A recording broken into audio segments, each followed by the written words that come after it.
नहमदुहु व नसल्ली अला रसूलिल करीम अम्मा बाद अऊज़ु बिल्लाहि मिनश शैतानिर रजीम बिस्मिल्लाहिर रहमानिर रहीम। आए बिरदरान इस्लाम, यानी बंदे इलाही आशिकाने हुजूर कायनात सरकार दो आलम नूरे मुजस्सम शफ़ीउल मुज़नबीन रहमतुल लिल आलमीन हज़रत अहमद मुजतबा मुहम्मद मुस्तफ़ा सल्लल्लाहु अलैहि वसल्लम गुन व आशिकाने हज़रत गौसुल आज़म मज़ भंडारी आशिकाने औलियाज़ाम, अस्सलामु अलैकुम व रहमतुल्लाहि व बरकातुहू। लक्ष लक्ष शुक्रिया महान आल्लाह दरबारे, तिनी आज এই স্কুল ময়দানে আমাদের একত্রিত করেছেন। আল্লাহ আল্লাহ রাসূলের ध्यान ख्याले मशगूल है थाकार जन्ने, आल्लाहर रहमत पावार जन्ने, हुजूर पुनः सल्लल्लाहु अलैहि वसल्लमेर नजरे करम पावार जन्ने गौसुल आज़म अहमदुल्लाह मज़ भंडारी, गौसुल आज़म गुलाम रहमान मज़ भंडारी रूहानी फायज पावार जन्ने आल्लाह रब्बुल आलमीन এই মাহফিল আমাদের একত্রিত করেছেন। প্রত্যেকে শুকরানা স্বরূপ বলুন আলহামদুলিল্লাহ। প্যারা হাজরিন, এতক্ষণ পর্যন্ত আলেম সাহেবানগণ আপনাদের সাথে কোরআন সুন্নাহ ভিত্তিক ওয়াজ নসিহত করেছেন। আশা করি আপনারা প্রত্যেকেই উপকৃত হয়েছেন। প্যারা হাজরিন, আমাদের ईमान रखते हबे आल्लाहर बानी कुरआन शरीफेर ऊपर, आमादेर ईमान रखते हबे हुजूर पुनः सल्लल्लाहु अलैहि वसल्लमेर ज़बाने पाकेर बानीर ऊपर, आमादेर ईमान रखते हबे कुरआन शरीफेर अव्वल थेके आखिर पर्यन्त যতগুলো আয়াতে কারিমা আল্লাহ আমাদের জন্য নাজিল করেছেন, প্রতিটি আয়াতে কারিমার উপর ঈমান রাখা আমাদের জন্য ফরজ। আমাদের আরো ঈমান রাখতে হবে আল্লাহ হাজিরি, আল্লাহ নাজিরি, আল্লাহ মাঈ। আল্লাহ হাজিরি, আল্লাহ আমাদের মধ্যে হাজির আছেন। আল্লাহ নাজিরি, আল্লাহ রহমতের নজরের মধ্যে আমরা আছি। আল্লাহ মাঈ, আল্লাহ আমাদের মধ্যে মিশে রয়েছেন। এই ঈমান আমাদের প্রত্যেকের রাখতে হবে। আমি মূল বয়ান শুরু করার আগে মাহফিলের ভিতরে বাইরে যারা এই কোরআন সুন্নাহর বয়ান শুনছেন তাদের অবগতির জন্য একটু জানিয়ে দিচ্ছি। আমি বসে, যেখানে আমার বসার স্থান করেছিল সেখানে আমি বসে এশার নামাজ আদায় করলাম। আদায়ের পরে অনেকেই জানতে চেয়েছে বা আলেম সাহেবদের, খাদেম সাহেবদের কাছে অনেকে জিজ্ঞেস করেছে যে আমি নজিবুল বশর মাইজ ভান্ডারি কিনা। আমি আপনাদেরকে একটু ক্লিয়ার করে দেই, আলহাজ নজিবুল বশর মাইজ ভান্ডারি তিনি রাজনীতি করেন। তিনি আগেও সংসদ সদস্য ছিলেন, বর্তমানেও তিনি সংসদ সদস্য হয়েছেন। আর আমার নাম হচ্ছে সৈয়দ মুজিবুল বশর মাইজ ভান্ডারি। আমি রাজনীতি করি না, আমি কোরআন সুন্নাহর খিদমত করি। বাংলাদেশে এমন কোনো ডিস্ট্রিক্ট নেই যে আল্লাহ আমাকে নেন নাই। সব ডিস্ট্রিক্টে আমি কোরআন সুন্নাহর বয়ান করেছি। এইখানেও আমি নতুন না, আগেও অনেক বছর আগে আমি এসে গেছি, হয়তো এই জায়গায় আসি নাই। আপনাদের মাইজদি টাউন তখন এত বড় ছিল না যখন আমি মাহফিল করে গেছি। আর বাংলাদেশের বাইরেও বিভিন্ন দেশে কোরআন সুন্নাহর বয়ান আমি করি, ইসলামের খেদমত করি। আল্লাহ আমাকে বাঁচিয়ে রাখলে রমজান মাসের পরে আবার 10টা দেশে আমার প্রোগ্রাম আছে, সেখানেও আমি যাব। দীর্ঘদিন যাবৎ মাইজদি টাউনের আশেকানরা আমাকে আনতে চাচ্ছেন, সময়ও হয় না, আসতেও পারি না। আল্লাহ সুযোগ দিয়েছেন, আমি এসেছি। আবার কখন আল্লাহ আনেন আল্লাহই ভালো জানেন। কিন্তু যারা কোরআন সুন্নাহর বয়ান শুনবেন তার আগে আমি একটু বলে রাখি, আশা করি আপনারা প্রত্যেকেই বুঝে গেছেন আমি রাজনীতিবিদ না। যেমন অনেক জায়গায় বলে ওনার ভাই রাজনীতি করে, উনি কি রাজনীতির বাইরে আছে? এটা আবার অনেকে বলে। তো আমি সবসময় বলি যে একজন ডাক্তার সাহেব, এখন ডাক্তার সাহেবের চেম্বারে গেছে আর ডাক্তার সাহেব নাই, ডাক্তার সাহেবের ভাই বসা। এখন যদি বলে যে আপনার ডাক্তার সাহেবের ভাই, আপনিও তো ডাক্তার, আপনি একটু ডাক্তারি করেন, ওই রুগীর মরণ ছাড়া কোনো উপায় আছে? এখন একজন ডাক্তারি, একজন রাজনীতি করলে যে আরেকজনের রাজনীতি করতে হবে, এটা তো কোনো সমাধান না, আর এটা কথাও না। হ্যাঁ, যারা রাজনীতি করেন আমি সবসময় বলি ওনারা দেশের সেবা করেন। তো ওনাদের অবস্থান থেকে যারা রাজনীতিবিদ, যারা রাজনীতি করেন, ওনাদের অবস্থান থেকে ওনারা দেশের খেদমত করেন, সেবা করেন। আর আমি আমার অবস্থান থেকে দিন ইসলামের খেদমত করি, কোরআন সুন্নাহর প্রচার করি। তো সুতরাং একটার ভিতরে আরেকটা ঢুকাইয়া দেওয়া ঠিক না, জোর জবরদস্তি রাজনীতিবিদ আমার বানায় দেওয়াও ঠিক না। আমি যেটার জন্য এসেছি সেটাই আমি করব। আশা করি আপনারা যারা ভিতরে আছেন, বাইরে আছেন, যে যেখানেই আছেন, কোরআন সুন্নাহর বয়ান শুনবেন। যেমন আমি একটা মেসাল দেই, একজন আলেম সাহেব কোরআন তেলাওয়াত করছেন, আরেকজন আল্লাহর প্রেমে বিভোর হয়ে তিনিও কোরআন তেলাওয়াত শুনছেন। আলেম সাহেবের যতটুকুন সওয়াব হবে, যিনি শ্রোতা তারও ঠিক অতটুকুনি সওয়াব হবে। তো সুতরাং এটা কোরআন সুন্নাহর মাহফিল, কোরআন সুন্নাহর মাহফিল।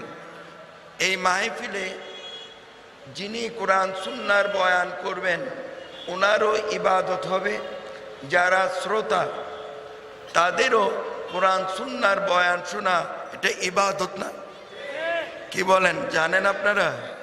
তো মুখে বলেন, কোরআন সুন্নাহর বয়ান শোনা ইবাদত না? যিনি করবেন তারও ইবাদত হবে, যিনি শুনবেন তারও কি? তাহলে এখানে আমরা কেন বসেছি?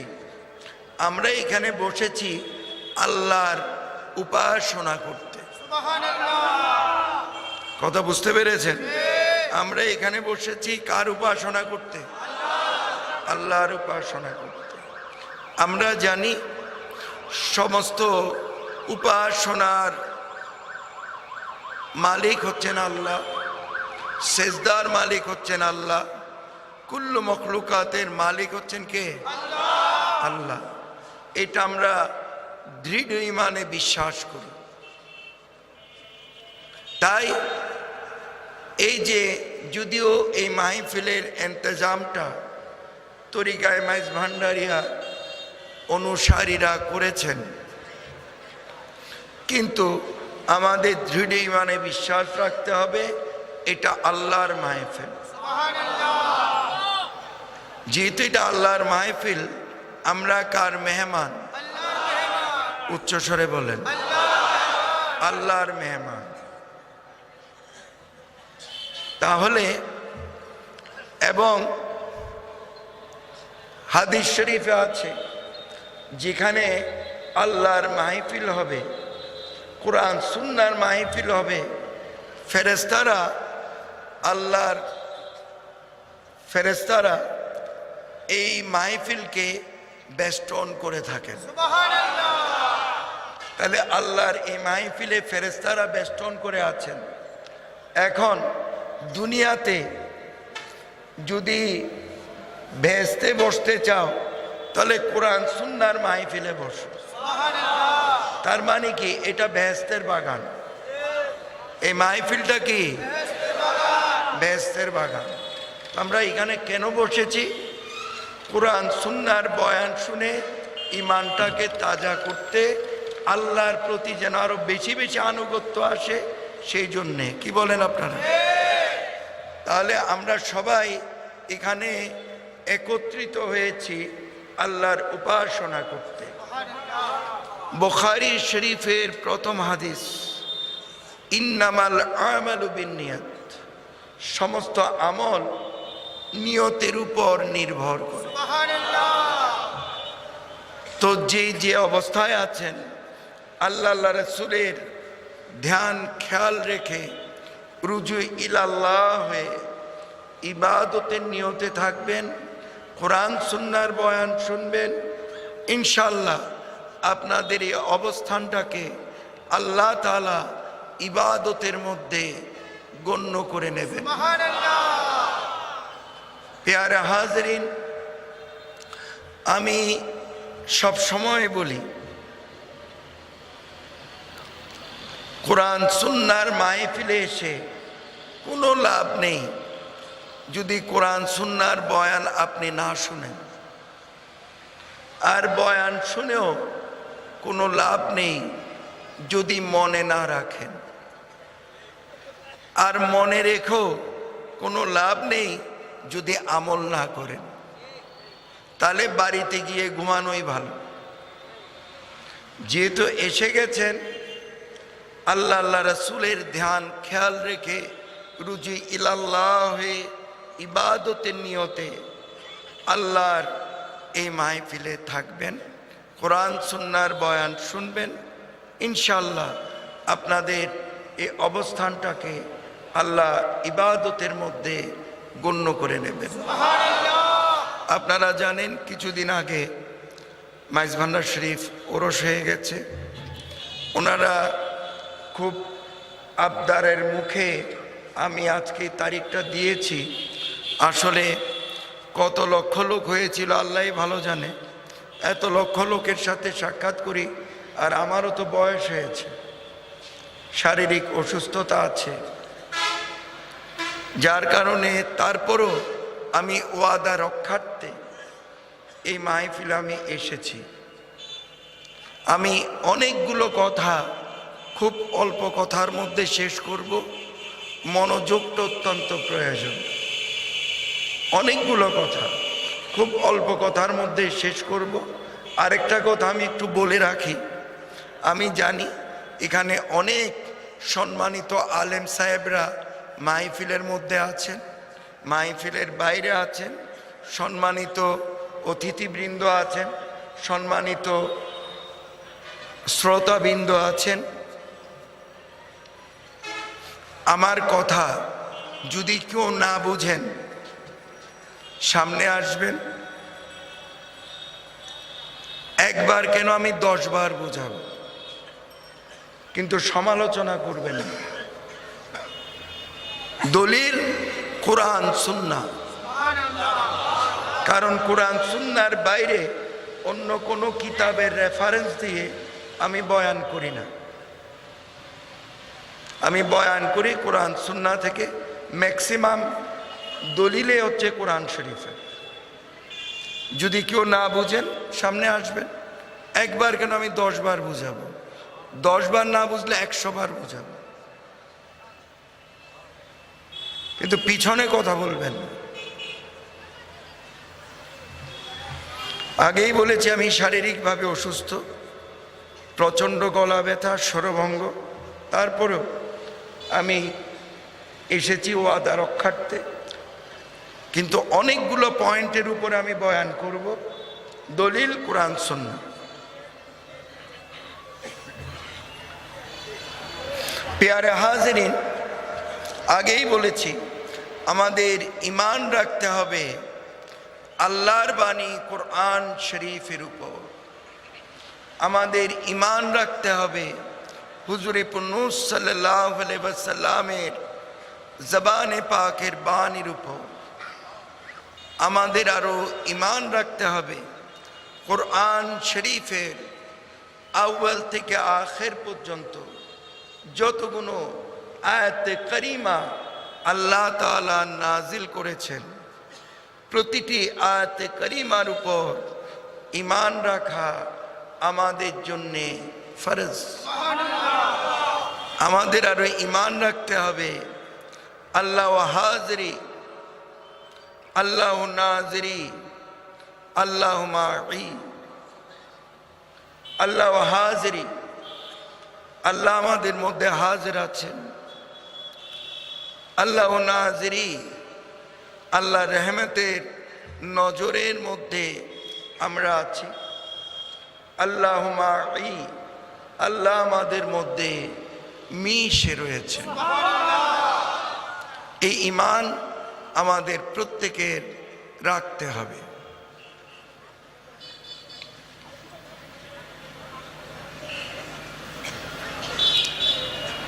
যে আল্লাহর আমরা উপাসনা করি, সে আল্লাহর অবস্থান সম্পর্কে জানার প্রয়োজন আছে কি নেই?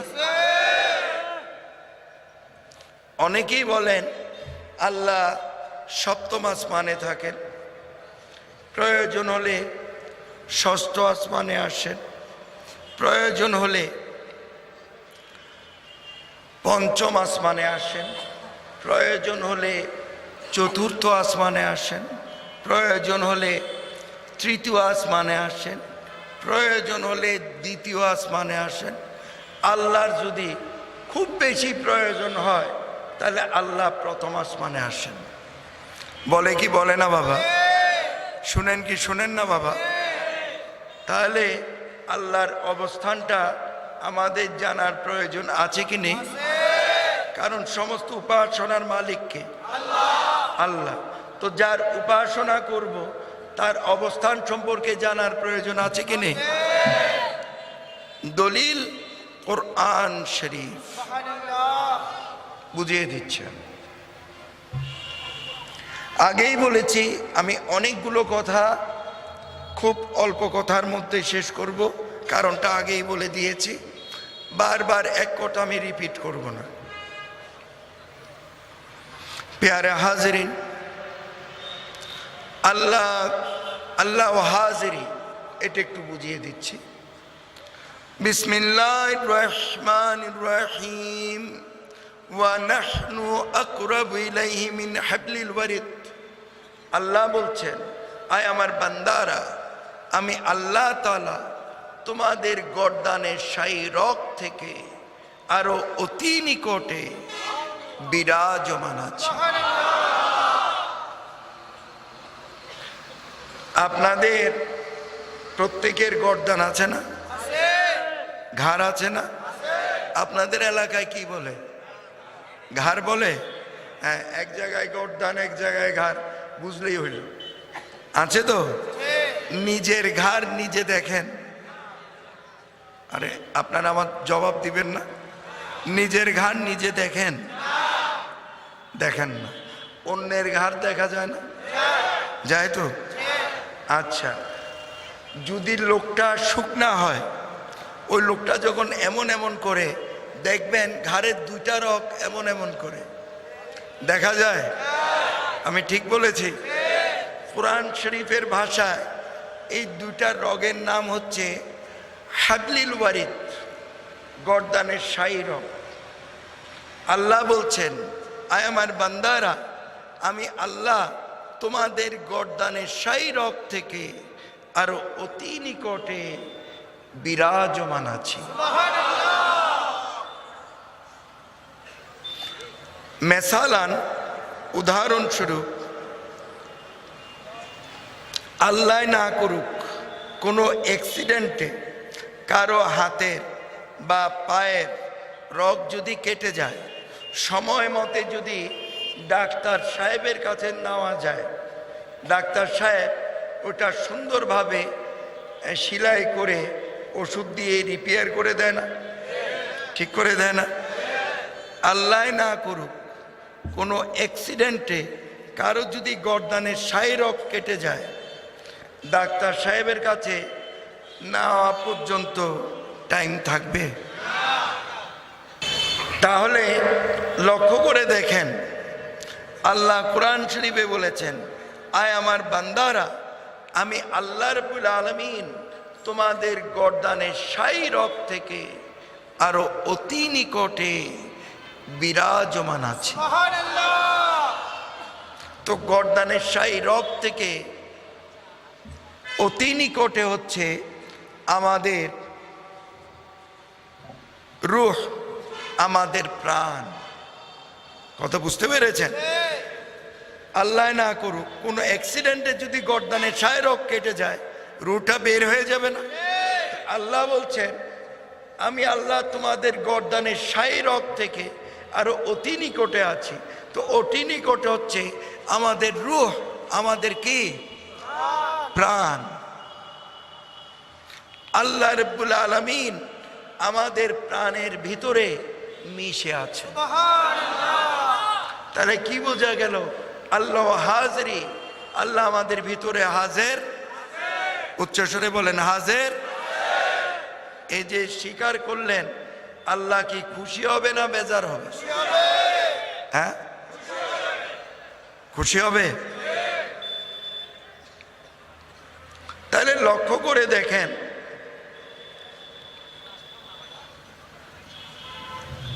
লক্ষ্য করে দেখেন, তাহলে আল্লাহ আমাদের ভিতরে আছেন। কিভাবে আছেন? আমাদের রূহের সাথে মিশে আছে। তাহলে কি বোঝা গেল? আল্লাহ হাজিরি, আল্লাহ আমাদের ভিতরে হাজির আছেন। আল্লাহ নাজিরি, এটা বুঝিয়ে দিচ্ছি। আল্লাহ কোরআন শরীফে বলেছেন, বিসমিল্লাহির রহমানির রহিম, ওয়া হুয়া মাকুম আইনামা কুনতুম। আয় আমার বান্দারা, তোমরা যেখানে, আমি আল্লাহ সেখানে, বা আমরা যেখানে, আল্লাহ কি সেখানে। তার মানে কি? আল্লাহ আমাদের সঙ্গে। উচ্চস্বরে বলেন, আল্লাহ আমাদের সঙ্গে। যেহেতু আল্লাহ আমাদের সঙ্গে আছেন, আল্লাহর কুদরতি দৃষ্টিতে আল্লাহ আমাদের দেখছেন না? ভালো করলো আল্লাহ দেখেন, মন্দ করলো আল্লাহ কি? আল্লাহকে ফাঁকি দেওয়া যাবে? তাহলে আল্লাহ আমাদের সঙ্গে। আমি আগেই বলেছি, আমি খুব বেশি লম্বা চোরা তাফসিরে যাচ্ছি না, বুঝতে পারেন মতো সবাইকে বুঝিয়ে দিচ্ছি। তাহলে অনেকগুলো বিষয় খুব সংক্ষেপের মধ্যে আমি শেষ করে দেব, বুঝিয়ে দেব। তাহলে লক্ষ্য করে দেখেন, তাহলে আল্লাহ আমাদের সঙ্গে। তো যেহেতু সঙ্গে আছেন, আল্লাহর কুদরতি দৃষ্টিতে আল্লাহ আমাদের দেখছেন না? ভালো করলো আল্লাহ দেখে, মন্দ করলো আল্লাহ কি? আর কি বলেছিলাম? আল্লাহ মাই, আল্লাহ আমাদের মধ্যে মিশে রয়েছে। আমাদের শরীর যেমন চামড়া দ্বারা আবৃত, আমাদের শরীর যেমন চামড়া দ্বারা বেষ্টিত,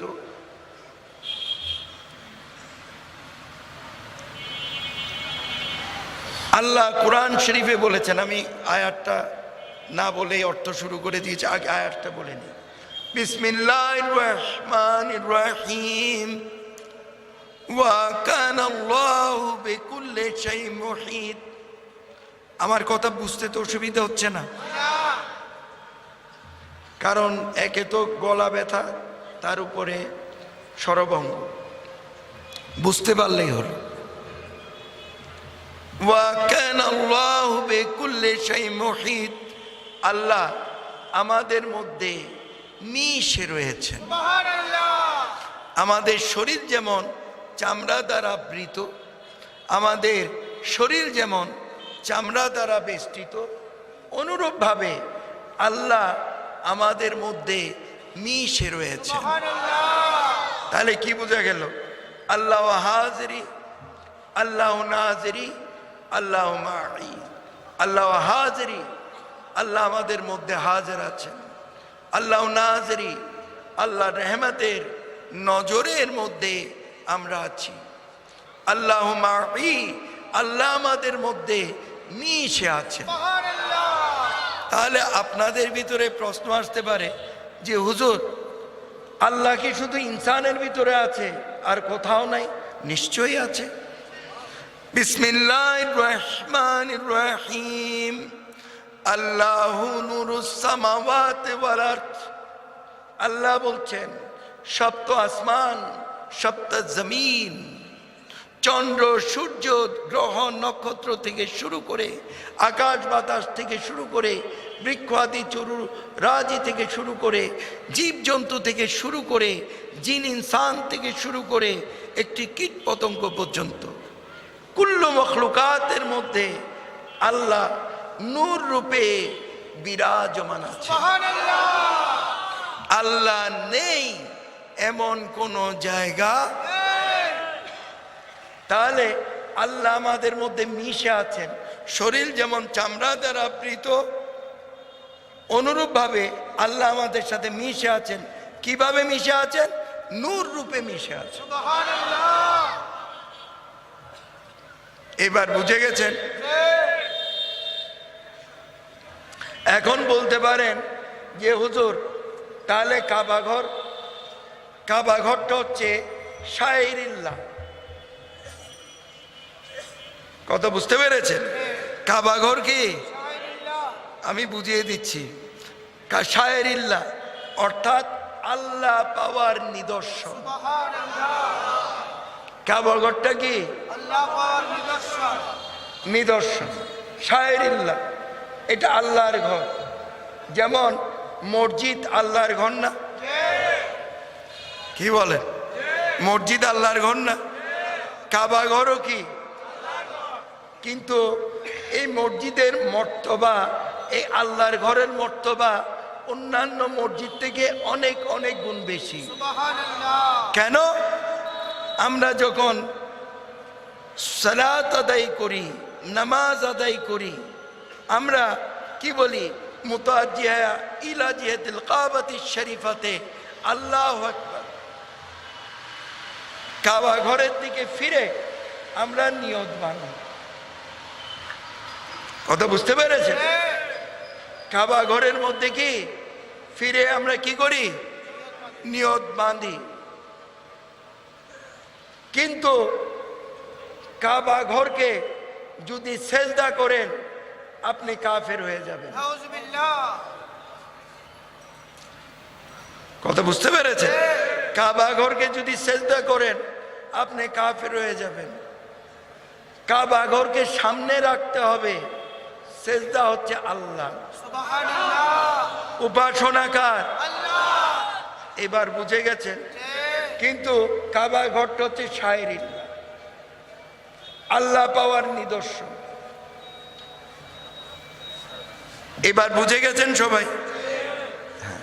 না বুঝলে বলেছি আসবেন, একবার আসবেন কেন, আমি 10 বার বুঝাবো। কিন্তু আমি এমন কথা বলছি না যে কেউ বুঝবেন না। এবার বুঝে গেছেন? তাহলে আল্লাহ হচ্ছেন আল্লাহ। আল্লাহ কি? আল্লাহ। আল্লাহ কাবা ঘরের ভিতরে আছেন, সর্বস্থানে সর্ব জায়গায় আল্লাহ বিরাজমান আছে। আমি 87 সনে হাজ করেছিলাম, কথা বুঝতে পেরেছেন? তখন তো যুবক ছিলাম, 87 সনে হাজ করেছিলাম। তো এই বয়ানের সাথে একটা মিল আছে বিধায় আমি কথাটা বলেছি। আমি হাজ করেছি এটা শোনানোর জন্য বলছি না, কথা বুঝতে পেরেছেন? আবার বলবেন যে হুজুর হজ করছে, এটা আবার উনাইতে হয়নি, এটার জন্য না, বয়ানের সাথে একটা মিল আছে, এটা বোঝানোর জন্য। এবার বুঝতে পেরেছেন? এটা লম্বা ঘটনা, আমি সেদিকে যাচ্ছি না। কেবলায়ে তাইন একটা মসজিদ আছে, কত বুঝতে পেরেছেন?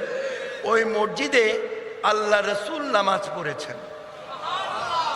একদিন আল্লাহ রসুল ওই মসজিদে এশার সালাত আদায় করছিলেন, নামাজ আদায় করছিলেন, কথা বুঝতে পেরেছেন?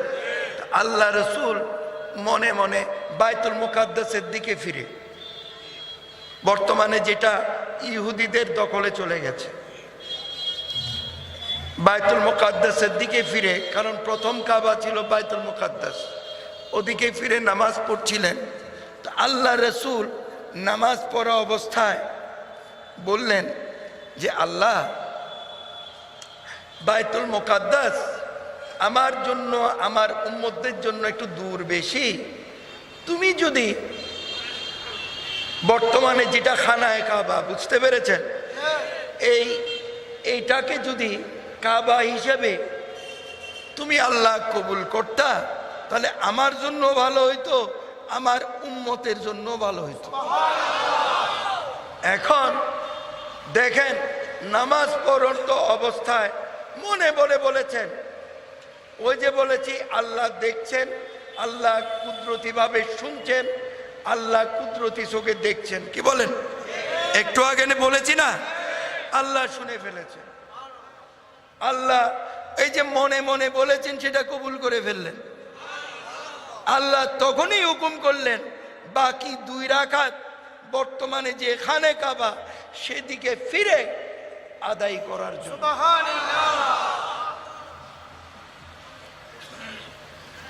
কথা বুঝতে পেরেছেন? ওই মসজিদের নাম হচ্ছে কেবলায়ে তাইন মসজিদ। যেহেতু কেবলা পরিবর্তন হয়েছে, তো এর জন্য ওই মসজিদের নাম হয়ে গেছে কেবলায়ে তাইন, এইভাবে নামকরণ হয়েছে। এবার বুঝতে পেরেছেন? আচ্ছা, ওই মসজিদে বসে বসে আমি নামাজ পড়ছি আর ভাবছি যে আল্লাহ তুমি কি না পারো। আল্লাহ রসুল মনে মনে বলেছেন কাবা পরিবর্তন হয়ে গেল,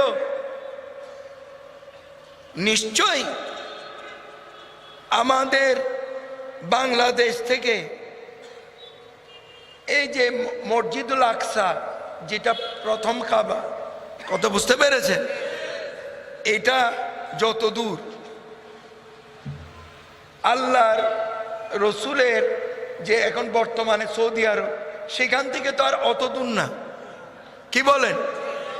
তাহলে আল্লাহ রসুলকে আল্লাহ বুঝতে দিয়েছেন যে এমন এক সময় আসবে আমরা মুসলমানরা সেই কাবা ঘরে গিয়ে বা তাওয়াফও করতে পারবো না, সেদিকে ফিরে নামাজ পড়তে পারবো দূর থেকে, কিন্তু হাজও করা সম্ভব হবে না।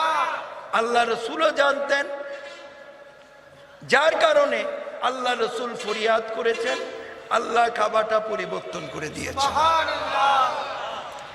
অনেকেই বলেন যে আল্লাহ রসুল গায়েব জানে না। আহা, গায়েব জানে না, কথায় কথা আসে। আচ্ছা, এখানে অনেক সম্মানিত আলেম সাহেব আছেন, ওনারা সবাই জানেন যখন ইনসানকে সৃষ্টি করার জন্য আল্লাহ মতামত চাইল, বিসমিল্লাহির রহমানির রহিম, স্বরভঙ্গর কারণে আমার অসুবিধা হচ্ছে। ওয়া ইয ক্বালা রাব্বুকা লিল মালাইকাতি ইন্নী জাইলুন ফিল আরদি খলিফা। আল্লাহ সৃষ্টিকর্তা না? আমরা সৃষ্টি না? তাহলে ফেরেশতারাও সৃষ্টি না? তো সৃষ্টিকর্তার সৃষ্টির সাথে পরামর্শ করার কোনো দরকার আছে? আল্লাহ ফেরেশতাদেরকে বললেন আমি জমিনে ইনসান পাঠাইতে চাই, ফেরেশতারা তোমরা কি বলো? এখন ফেরেশতারা বিরোধিতা করল। ফেরেশতারা বলল আল্লাহ আমরা সদা সর্বদা তোমার হুকুমের ফরমাবরদারি করি, উপাসনা করি, ইনসানকে সৃষ্টি করে লাভ কি? এগুলা জমিনে গিয়ে মারামারি করবে, কাটাকাটি করবে, জমিনকে ওয়া ইয়াসফুকুদ্দিমা, জমিনকে রক্তে লাল করে দিবে। তখন ইনসান সৃষ্টি হয় না। কথা বুঝতে পেরেছেন? ইনসানকে সৃষ্টির জন্য প্রস্তাব করেছেন। আচ্ছা ফেরেশতারা যেটা বলেছেন জমিনে এসে সব মানুষ না করুক, কিছু মানুষে করে না? মারামারি কাটাকাটি করে না? মানুষ হত্যা করে না? ওয়া ইয়াসফিকুদ্দিমা, রক্তে জমিনকে লাল করে না? তো ফেরেশতারা যদি গায়েবের খবর জানে, আল্লাহ রসুল গায়েবের খবর জানে। দুঃখিত, বড় দুঃখজনক ব্যাপার। যেখানে ফেরেশতারা গায়েবের খবর জানে, ইনসান সৃষ্টি করে নাই, ইনসান জমিনে এসে কি করবে সেটা ফেরেশতারা বলে দিল। আর যিনি কুল্লু কায়নাতের রাহমাতুল লিল আলামিন হিসেবে আল্লাহ রসুলকে আল্লাহ পাঠালেন, তিনি এই জানেন। তো না জানলে কেবলা পরিবর্তন করলো কিভাবে? আল্লাহর কাছে ফরিয়াদ করে বলে হুজুর আরো জানতে চাই, বুঝিয়ে দেই। আল্লাহ রসুল তখন মাতৃ গর্ভে ছিলেন। কথা বুঝতে পেরেছেন? ওই সূরায়ে ফিল জানেন তো নাকি? নামাজে পড়ি না আমরা? পড়ি কি পড়ি না? এই ঘটনাটা লম্বা ঘটনা, আমি শর্ট করে বলবো। আর আব্রাহার বাদশাহ কাবাঘরকে আক্রমণ করতে আসছে বিশাল হাতির বহর নিয়ে, সৈন্যের বহর নিয়ে। কথা বুঝতে পেরেছেন? বিশাল বহর নিয়ে আপনার কাবাঘরকে আক্রমণ করবে, ধ্বংস করে দেবে আব্রাহার বাদশাহ। তখন আল্লাহ রসুলের দাদা আব্দুল মুতাল্লিব, তিনি ওই কাবাঘরের খাদেম ছিলেন। কথা বুঝতে পেরেছেন? তিনি নিরুপায় হয়ে আল্লাহর দরবারে ফরিয়াদ করলেন যে আল্লাহ আমার তো ক্ষমতা নাই তুমি আল্লাহর ঘর রক্ষা করা, ক্ষমতা তো আমার নাই, কিন্তু তুমি আল্লাহ তো পারো এই কাবা ঘর রক্ষা করতে। আল্লাহ কি করলেন? একদল পাখি পাঠিয়ে দিলেন। আমাদের দেশে ছোট ছোট পাখি হচ্ছে বাবুই পাখি, দেখছেন কোনোদিন? দেখার তো কথা না, দেখার তো কথা না। ওই যে দেখবেন বিভিন্ন গাছের মধ্যে এত সুন্দরভাবে এরা ঘরটা বুনে, এই যে এই যে নড়তে থাকে, কিন্তু এটা একেবারে খুব কমই পড়ে, অনেক তুফানের মধ্যে পড়ে না। কি বলেন? ছোট ছোট পাখি, হয়তো ওই সাইজের পাখি হবে, এর থেকেও ছোট পাখি আল্লাহ বানাইতে পারে না? পারে। আল্লাহ কি করলেন? ওই ছোট ছোট পাখির পায়ের মধ্যে আর কত বড় পাথর আটে। কথা বুঝতে পেরেছেন? আল্লাহ পাঠিয়ে দিলেন। এখন এখন অনেক ইয়াং ছেলে পেলে আছেন বা মধ্যবয়সীও আছেন যে ৭১ যুদ্ধ দেখেন নাই। আমরা তো দেখেছি কিভাবে বোম পড়েছে। কি বলেন? বা বিভিন্ন দেশে বোম পড়ে, শুনেন না? আল্লাহর বাহিনী পাঠিয়ে দিছে। কত বুঝতে পেরেছেন? ওই আবাবিল পাখির মতো ছোট ছোট পাখিগুলো ওই পায়ের থেকে ওই পাথরগুলো ছেড়ে দিল, একেবারে সৈন্যের উপরে ঢুকে, হাতির ভিতরে ঢুকে ওইখানেই শেষ। আল্লাহ আল্লাহর ঘর রক্ষা করলেন। এখন আল্লাহ এই এই সূরার মধ্যে আল্লাহ রসুলকে সাক্ষী করেছেন। আর রসুল, আপনি কি দেখেন নাই? আপনি কি দেখেন নাই আমি আব্রাহার বাদশার সাথে, ওইখানে আয়াতে আব্রাহার বাদশা নাই, হাতে ওয়ালাদের সাথে আমি কি ব্যবহার করেছিলাম? তখন কোন কোন রাওয়ায়াতে আছে পৃথিবীতে আসার 2 মাস আগে, কোন কোন রাওয়ায়াতে আছে 6 মাস আগে। আমি এগুলা নিয়ে ইখতিলাফ করতে চাই না। এক কথায় পেটের ভিতরে ছিল আল্লাহ রসুল, পেটের মধ্যে। তাহলে মার পেটের ভিতরে থাইকা আব্রাহার বাদশার সাথে কি ব্যবহার করেছে, হাতিওয়ালার সাথে কি ব্যবহার করেছে, আল্লাহ রসুল দেখেন নাই?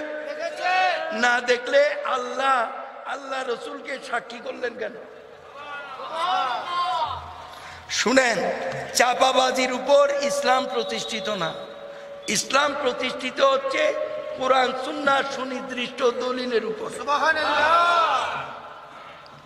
কথা বুঝতে পেরেছেন?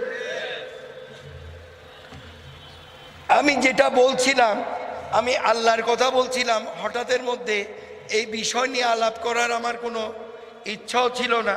হয়তো আল্লাহর ইচ্ছা আছে বিদায় আল্লাহ বলিয়েছেন, আমি বলেছি। ওই কাবা ঘরের কথা বলতে যে এই প্রসঙ্গটা চলে আসে। আল্লাহ রসুল গায়েব জানে না, এই কথার ভিত্তি নাই। এটা কোরআনেই প্রমাণ, কোরআন শরীফেই প্রমাণ। আল্লাহ রসুলকে সাক্ষী রেখেছেন।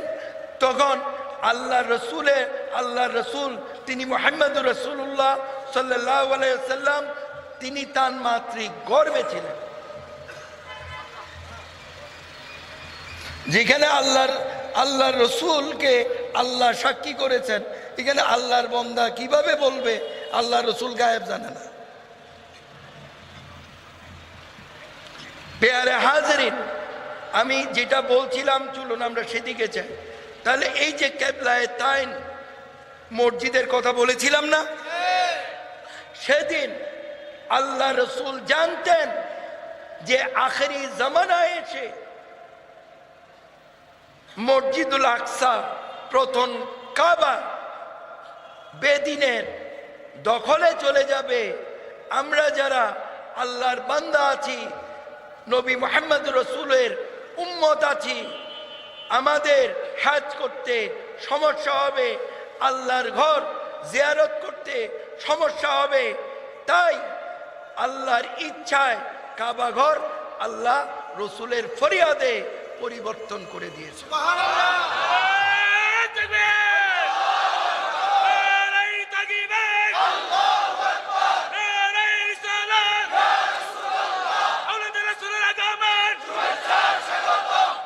কথা বুঝতে পেরেছেন? তাহলে যেহেতু কাবা ঘর আল্লাহ পরিবর্তন করেছেন, আল্লাহ রসুল আল্লাহ স্বীকৃতি দিয়েছেন এটা আল্লাহর ঘর, আল্লাহ রসুল আমাদেরকে শিখিয়েছেন এই ঘরের দিকে ফিরে আল্লাহর উপাসনা আমাদের করতে হবে। তাই কাবা ঘর হচ্ছে শায়েরিল্লাহ, আল্লাহ পাওয়ার নিদর্শন। কাবা ঘরকে সেজদা করলে কাফের হয়ে যাবেন। কাবা ঘরের দিকে ফিরে আল্লাহকে সেজদা করবেন, সে সেজদা আল্লাহ গ্রহণ করে নেবেন। কাবা ঘরকে সামনে রাখা যাবে, সেজদা কার? আর উচ্চ স্বরে বলেন আল্লাহ।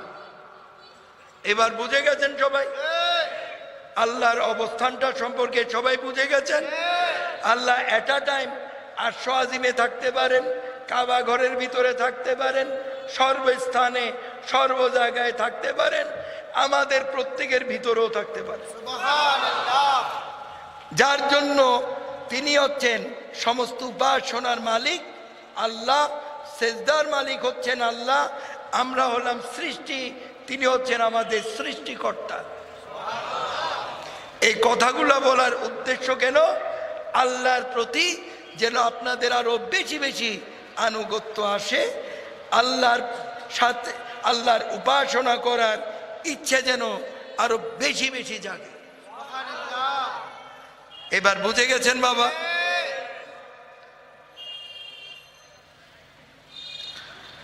এই যে জবাব দিচ্ছেন, জবাবের মধ্যে কি আছে বাবা?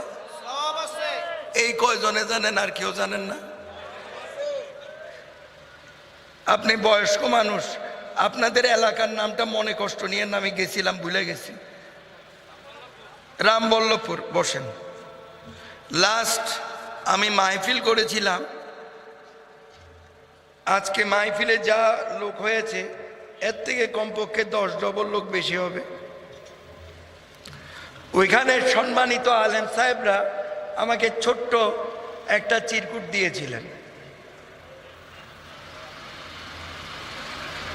বলে, হুজুর সওয়াবের পরিমাণ কতটুকু আমাদের একটু জানায়া দেন। ওই যে আমি সওয়াবের কথা বলছিলাম, তো শুনেন, এত দলিল দিতে হয় না তো, আল্লাহ অসীম না? যে কয়জনে বলছেন ওই কয়জনে বিশ্বাস করেন, আর কেউ বিশ্বাস করেন না। আল্লাহ অসীম যদি আমরা স্বীকার করি, এটা গুনাহ হবে না সওয়াব হবে? বলছেন না কেন? আল্লাহ কি? উচ্চস্বরে সবাই বল, অসীম। তাহলে আল্লাহর সওয়াবও কি? সওয়াবও কি? বন্দায় যত চাইবে আল্লাহ ততই সওয়াব দান করবে। আল্লাহর কাছে সওয়াবের কোনো অভাব, যে যত টানতে পারে। কথা বুঝছেন? যে যত কামাইতে পারে আল্লাহ তত বেশি দিবে। আল্লাহ অসীম, আল্লাহ সওয়াবও কি? সওয়াবের কোনো সীমারেখা নাই। কথা বুঝছেন? আর বারবার কেন জিজ্ঞেস করি, একটু বুঝাই দিব? হ্যাঁ, বুঝাই দিব। দেখবেন সম্মানিত আলেম সাহেবরা মসজিদে যখন ফরজ নামাজ পড়ায়, তখন বলে মুসল্লিদের, আপনারা কাঁধে কাঁধে লেগে দাঁড়াবেন, ফাঁক রাখা যাবে না। বলেন কি বলেন না? বলেন তো। কারণ হচ্ছে, যদি ফাঁক থাকে, ওই ফাঁক দিয়া শয়তান ঢুকে যায়। শয়তান ঢুকে ওই মুসল্লির অন্তরের ভিতরে ঢুকে মুসল্লির মনটা এদিক সেদিক ডাইভার্ট করে দিতে পারে, ঘুরিয়ে দিতে পারে, নামাজের প্রতি একাগ্রতাটা নষ্ট করে দিতে পারে। এই কারণে আলেম সাহেবরা বলেন, একজনের শরীরের সাথে একজন লেগে দাঁড়ান। কথা বুঝতে পেরেছেন তো? মসজিদ কার ঘর? আর উচ্চস্বরে বলেন, আল্লাহর ঘর। তো আল্লাহর ঘরের ভিতরে যদি শয়তান ঢুকতে পারে, আল্লাহর মাহফিলের মধ্যে শয়তান ঢুকতে পারে না? এখন এখানে বসে আছেন, ঘড়ি দেখবেন, ঘুমের টাইম তো লস হয়ে যাইতেছে, ঘুমের টাইম তো লস হয়ে যাইতেছে। কালকের ব্যবসাতে যাব, কালকের এই কাম ওই কাম, ক্ষেতের কি হয়েছে, এগুলা যদি ভাবেন, কোরআন সুন্নাহর বয়ান ব্রেনের ভিতরে ঢুকবে? বারবার জিজ্ঞেস করি কেন? কোরআন সুন্নাহর বয়ান শুনতে বসেছেন, কারো মন যদি শয়তানে এদিক সেদিক ডাইভার্ট করে দেয়, ঘুরিয়ে দেয়, যাতে বয়ানটা শুনেন, বয়ানটা শুনলে সওয়াব হবে না গুনাহ হবে? আল্লাহর উপাসনা হবে না গুনাহ হবে? তাইলে এর জন্য কষ্ট দেই। আর যদি মনে করেন যে আমাদের কষ্ট হইতেছে, তাহলে জবাবই দেওয়ার দরকার নেই। কোনটা দিবেন? জবাব দিবেন। এই যে আপনাদের আওয়াজে আরেকজনের মনটা যদি মাহফিলের মধ্যে চলে আসে, ওই ব্যক্তি যদি বয়ান শুনে, এই যে আপনাদের আওয়াজের কারণে তার বয়ানের মধ্যে মনটা এসেছে, তার যদি 10 নেকি হয়, আপনার হবে 20 নেকি। এবার বুঝতে পেরেছেন? তা আমার ওই বলার একটাই উদ্দেশ্য, সেটা হচ্ছে কষ্ট স্বীকার করে এসেছেন কোরআন সুন্নাহর বয়ান শুনতে, সেটা প্যান্ডেলের ভিতরে বসেও শুনতে পারেন, বাইরে যেও শুনতে পারেন। শোনাটাই হচ্ছে আমার কাছে মুখ্য। কোন অবস্থায় শুনলেন এটা আমার কাছে মুখ্য না। অসুস্থ শরীরে বয়ান করছি, এটা যদি কাজে আসে, এ কোরআন সুন্নাহর বয়ান যদি আপনাদের তাসির করে, আর বয়ান শুনে যদি কোরআন সুন্নাহ ভিত্তিক আমল করেন, তাহলে আমার বয়ানের সার্থকতা। নাহলে এই কষ্ট করে অসুস্থ শরীরে এসে আমার লাভটা কি বলেন? এবার বুঝে গেছেন সবাই? তাহলে আল্লাহর অবস্থান সম্পর্কে বুঝে গেছেন তো? বলেন ইনশাআল্লাহ বুঝে গেছি। সবার আওয়াজকে আল্লাহ কবুল করুন। বেশি বেশি নামাজ পড়ার তৌফিক দান করুন, রোজা রাখার তৌফিক দান করুন, যাদের ধন সম্পদ আছে হজ করার তৌফিক দান করুন, যাদের ধন সম্পদ আছে যাকাত দেওয়ার তৌফিক দান করুন, কালমা শরীফ আদায় করার তৌফিক দান করুন, বেশি বেশি আল্লাহর জিকির করার তৌফিক দান করুন। কোরআন সুন্নায় যত রকমের হুকুম হাকাম আছে, এগুলো মেনে চলে মুমিন মুসলমান হওয়ার তৌফিক আল্লাহ সবাইকে দান করুন। এবার আসুন, আল্লাহর অবস্থান সম্পর্কে ইনশাআল্লাহ আমরা জেনে গেলাম না? মাশাআল্লাহ। তাহলে চলুন এবার আমরা একটু সামনের দিকে যাই।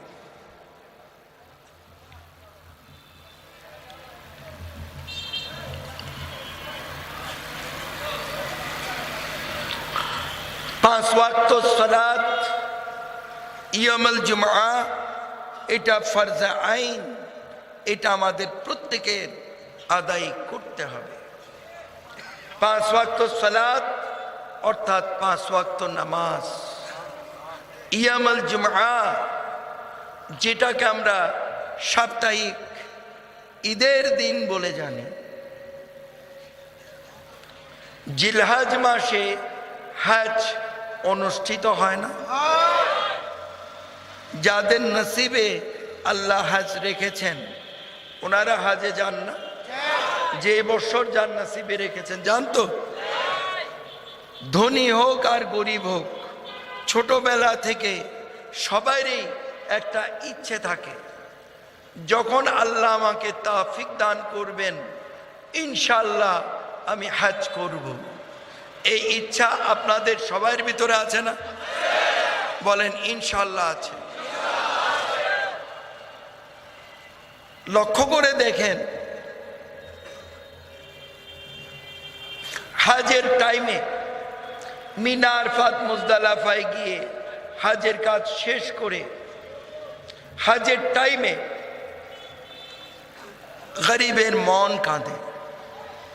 আল্লাহ যারা গরিব বান্দা তাদের মন কাঁদে, ও আল্লাহ তুমি যদি আমাকে তৌফিক দিতা, তাহলে আমি মিনা আরফাত মুজদালিফায় গিয়ে হজের কাজ শেষ করে তুমি আল্লাহর ঘর তওয়াফ করে সাই করে মুকামে ইব্রাহিমে গিয়ে শুকরানা সালাতের মাধ্যমে হজের কাজ আমি শেষ করতাম।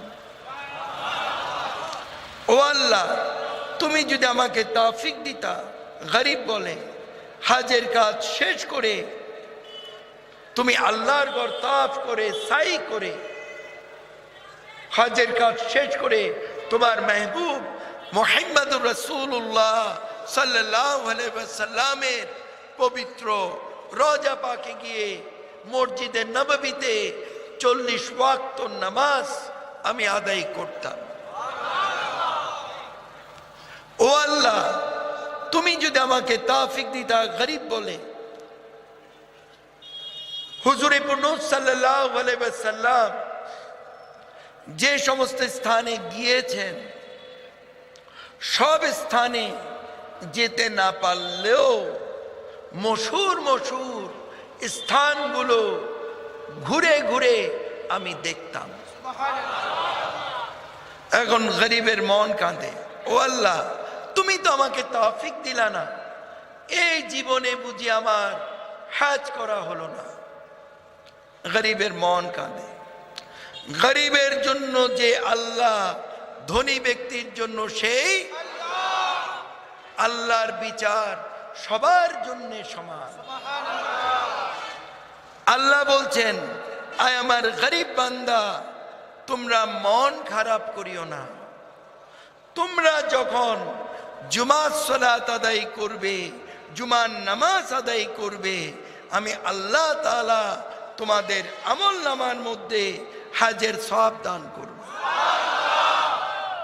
চিন্তা করে দেখুন, নামাজ কত বড় একটা নিয়ামত, রহমত স্বরূপ আল্লাহ আমাদের জন্য দান করেছেন।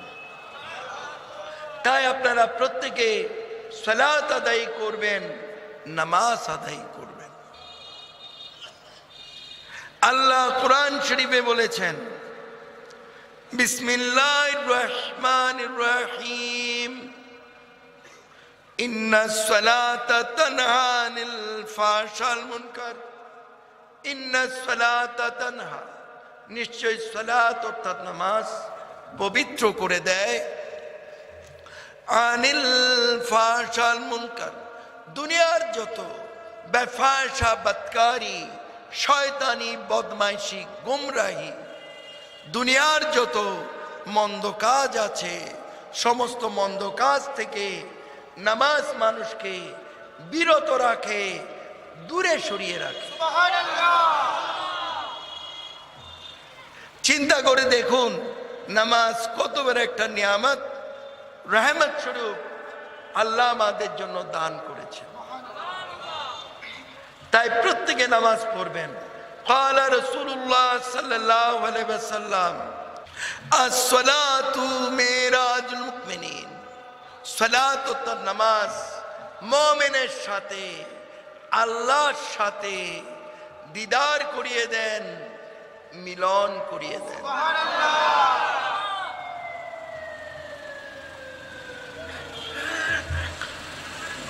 জিলহজ মাসে একটু আগে বলেছি না, হজ অনুষ্ঠিত হয়। যেহেতু এই বয়ানের সাথে একটু কানেকশন আছে, রজবের চাঁদে আল্লাহ রসুল মেরাজে গিয়েছেন না? জানেন কি জানেন না? মাশাআল্লাহ জানেন। তাহলে মেরাজ শরীফে গিয়েছেন। কার সাথে মেরাজ করতে গিয়েছেন? আল্লাহর সাথে। কার হুকুমে? উচ্চ স্বরে বলেন, কার হুকুমে? আল্লাহর হুকুমে। এখন অনেকে বলেন বোরাকে চড়ে আল্লাহ রসুল মেরাজে গিয়েছেন। শুনেন কি শুনেন না? শুনেন কি শুনেন না? আচ্ছা, এখন দেখবেন বোরাকের ছবি বিক্রি করে না? আরে আমি কি মিথ্যা বলছি না? করলে বলেন করবে, না বললে বলবেন করে না। করে কি করে না সেটা বলেন। করে। অনেকে বোরাকের ছবি কিনে ঘরে টানায় রাখে না? আল্লাহ দিলে এই যে এখানে আমি মাঝে মধ্যে দুই একটা ছবি আমি সিজ করেছি, নিয়েছি।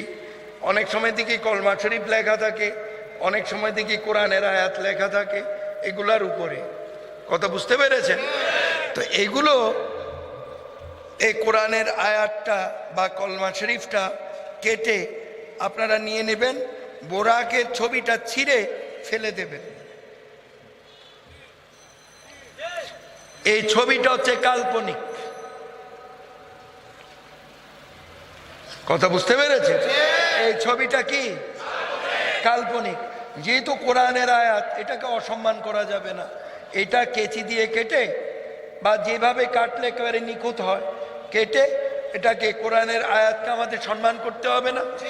কালমা শরীফকে আমাদের সম্মান করতে হবে না?